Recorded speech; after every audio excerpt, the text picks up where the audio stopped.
Alright, salutations classmates. I'll be discussing about the X-47 Bravo UCAS for my presentation for weapon systems. So, please enjoy the video that I made in the beginning first, and we'll get right into the presentation.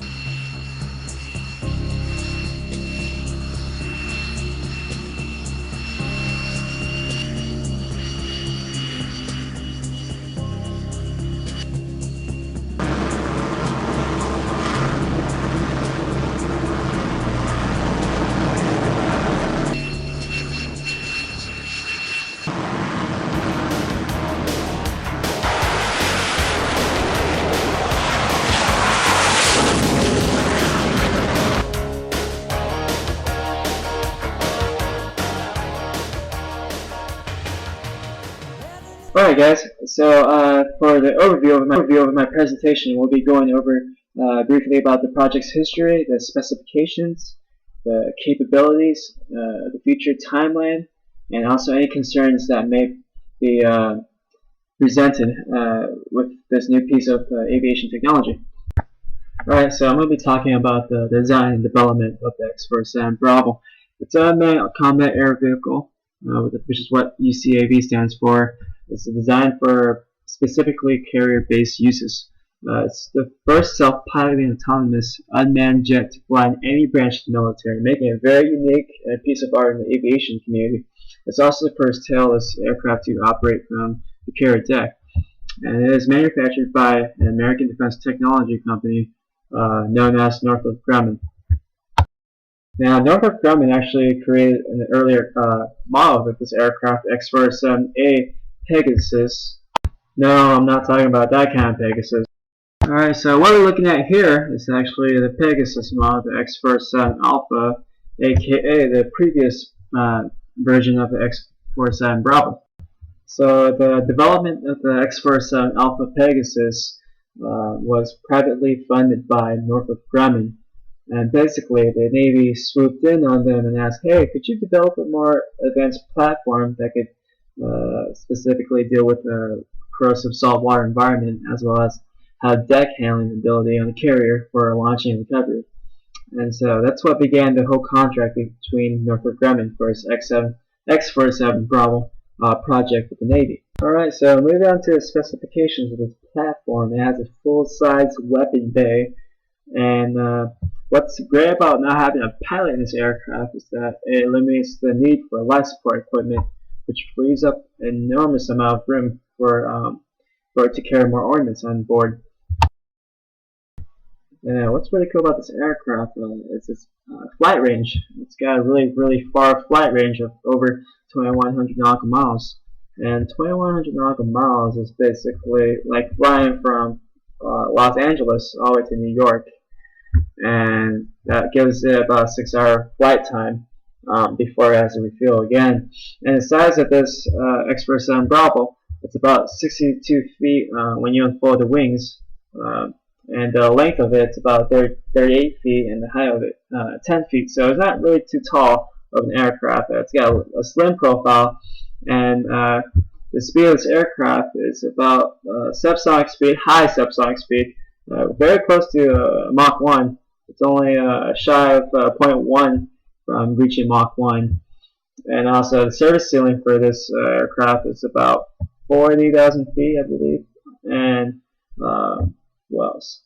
And the engine is actually the same engine that is used in the F-15s and F-16s, the Pratt Whitney F100-200 turbofan engine.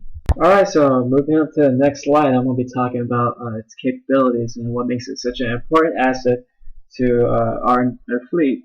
And I'll be discussing about the long strike and reconnaissance capability, the characteristics of it being semi-autonomous, its compatibility with the deck, maneuvering, launching, and recovery.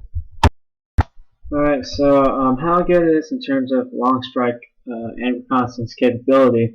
It's very stealthy. You can see that the shape of the plane is very flat and thin. It gives a very low, sort of smooth profile, which helps reduce its signature on radar devices. It sort of almost resembles a bomber plane if you see it in that perspective. And the ability for it to conduct in-flight refueling allows it to have practically almost an unlimited amount of range on top of its 2,100 nautical miles of range per tank of fuel. And because there's no need for any life supporting systems on the aircraft, it frees a lot of room for it to store more ordnance in its weapons bay. The challenging part of creating this plane was to make sure it was carrier friendly, in the sense that it can maneuver around the hangar deck, it could be catapulted off the carrier as well as be recovered safely. And here's a timeline of the events that it went through this past year. Last year, November 29th, it was able to be successfully catapulted off of the land-based deck. And last month, May 4th, it was able to achieve its first arrested landing on a simulated carrier deck at Maryland. And 14th of May 2013, it launched the aircraft off of the USS Bush carrier, first time that an unmanned drone had been catapulted off an aircraft carrier. A couple of days later after that, another first was achieved when the aircraft performed in touch and go landings and takeoffs on the flight deck while underway in the Atlantic Ocean. Alright, next off, we'll be discussing about the autonomous nature of this aircraft and how it will enable us to have upper hand in warfighting. And so basically, first off, our pilots won't be in danger anymore. They won't be in the plane, their lives won't be put at risk, and as we all know, the most valuable asset in the Navy is the personnel itself. And because the pilots don't need to be in the actual plane itself, it means that we can conduct longer missions. Just because robots don't really need to sleep, they don't need to eat, they don't need to take a head break, they can withstand more G's. And the way these aircrafts are flown is basically through a wearable remote control system, which is designed to allow ground crews to steer the X-47 Bravo while on the carrier deck. The operators use a special device called a control display unit. It's basically an arm-mounted remote control, which enables the pilot to both drive and fly the aircraft. And these pilots right here you see, they're actually not really pilots from the Navy or Marine Corps. They're actually private contractors, Northrop Grumman pilots. And they've been conducting the flying in these past tests. Alright, moving on to the project forecast. Will it be using the new weapon system? And the answer is no. Sadly, it'll be still using the current weapon system that the other platforms are using, other planes and aircrafts.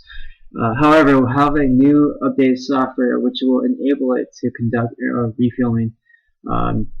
And also, there has been an announcement for construction of a newer design, the X-47 Charlie. I haven't seen any pictures of this new aircraft yet, but the changes in this aircraft is basically that the wingspan is longer and it's going to be able to carry a lot more ordnance, I believe up to 10,000 pounds of ordnance.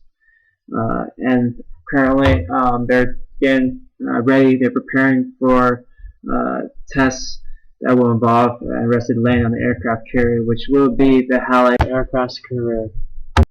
And the cost of the program is expected to grow up to around, I believe, $1.4 billion over the 8 years.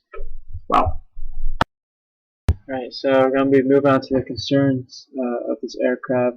How will it withstand against electronic warfare defensive measures? That we're still testing, but on May 2012, they began high-intensity electronic magnetic interference testing over at Maryland to see if it's compatible with the planned electronic warfare systems.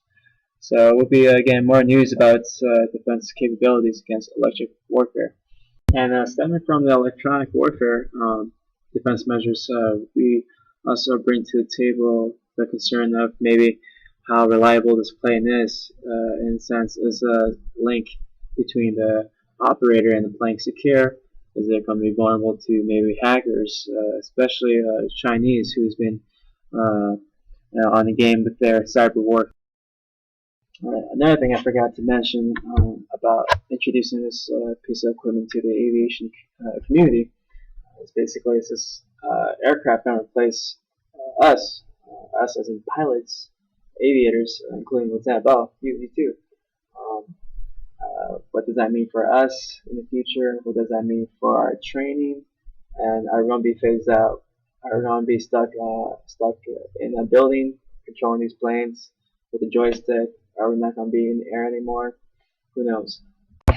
Another concern that brings up to mind is basically it's going to be held accountable for the actions of the X-47 Bravo plane.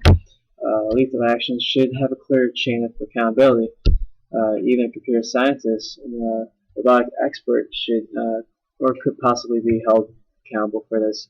The International Committee of Red Cross, group tasked by Geneva Conventions, is already examining this issue.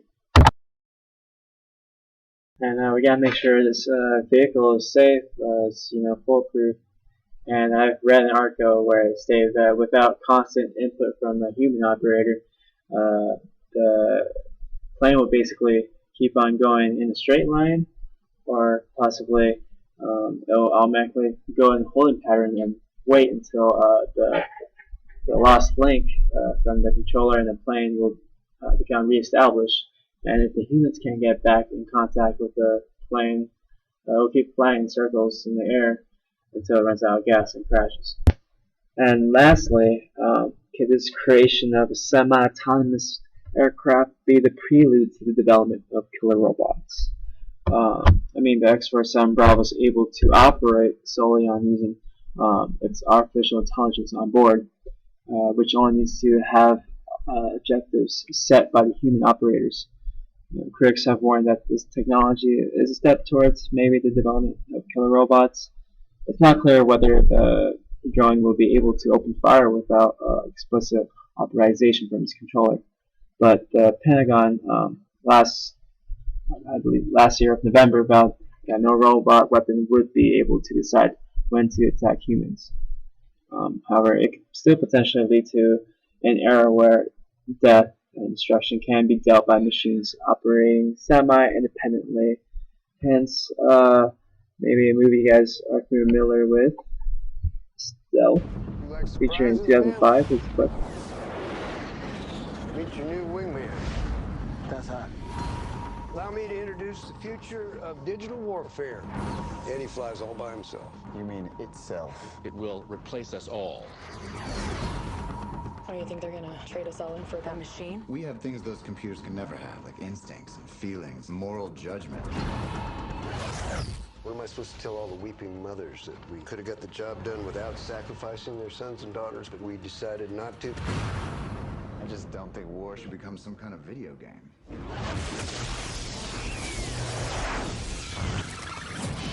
One to control, we've had a lightning strike. That strike has rewired him somehow. Whoa. He's aware of himself. What the hell is he doing? It just selected a target. What target? This is a national security crisis. He could kill 50,000 people or more with that load. Goodbye. He's going rogue. The situation is critical. We have found our target, but we have no alternative. If you make me, I will blast you right at the sky. He got me! I'm Alright, this concludes my presentation, and thank you for watching. If you guys have any questions, feel free to contact me via email, texting, YouTube comments, or come up to me in person and we'll talk more about this platform. Thank you.